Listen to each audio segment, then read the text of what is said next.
So hello comrades, this is Nyatum Doke back again with another video. So in this video I'll be dealing with a issue which I have already dealt with, but as I am getting the questions again repeatedly, so I thought of clarifying it once again. So the question is basically on optional.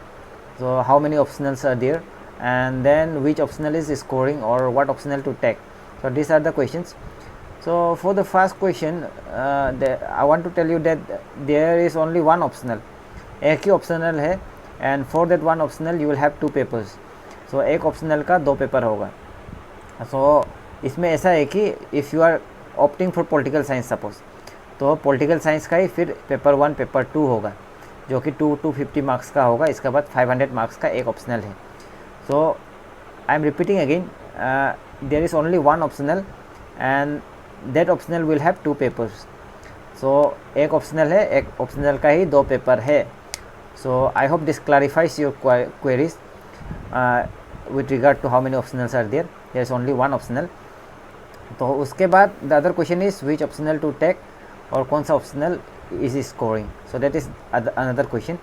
So I would suggest you guys to take your optional based on your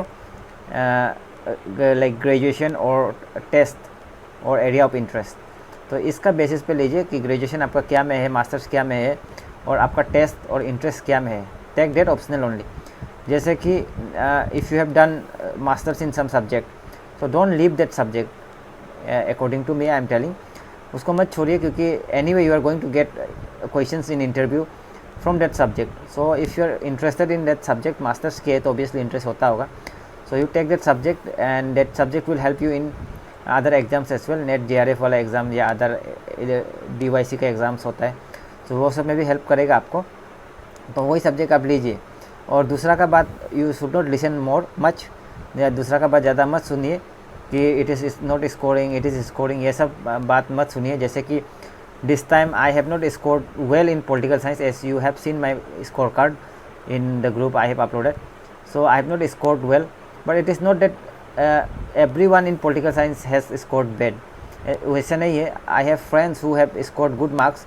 लगने से बाद में हम उन लोगों से permission लेके उन लोगों का ऑप्शनल सब्जेक्ट्स का मार्क्स को अपलोड कर देगा विदाउट नेम.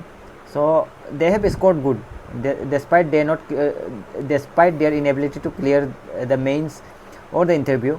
क्लियर नहीं कर पाया, but they have scored good in political science. तो हमसे कुछ गलती हो गया होगा. I must have done something wrong, और in the rarest case APSC से कुछ गलती हो सकता है, but I think I have done some mistakes, और कुछ जो नहीं लिखना चाहिए था ऐसा कुछ लिखा होगा शायद. सो ऐसा मत सोचे कि if I have not scored well you will also not score well. तो ऐसा बिल्कुल नहीं सोचना है. You should go with your interest. जो सब्जेक्ट में इंटरेस्ट है उसमें लीजिए. जैसे कि many were saying history is not scoring, but as the marks are out you can see that many people have scored 130 also in history, 130 135 like that. So ऐसा कुछ नहीं है कि ये सब्जेक्ट स्कोरिंग है, ये सब्जेक्ट स्कोरिंग नहीं है. तो जो सब्जेक्ट में आपको इंटरेस्ट है उसी सब्जेक्ट को लीजिए, और जो सब्जेक्ट में आपका ग्रेजुएशन है, मास्टर से हो सकने से उसी सब्जेक्ट को लेना चाहिए. So that is better, because interview वगैरह में बाद में फिर हम लिया था वो सब्जेक्ट लेकिन अभी बहुत साल नहीं पढ़ा है तो भूल गया, ऐसा बोलने से इट डजंट साउंड गुड. क्योंकि मेरा भी क्या था कि I also have my graduation in English literature में ग्रेजुएशन है मेरा. इसके बाद पॉलिटिकल साइंस हम मास्टर्स किया.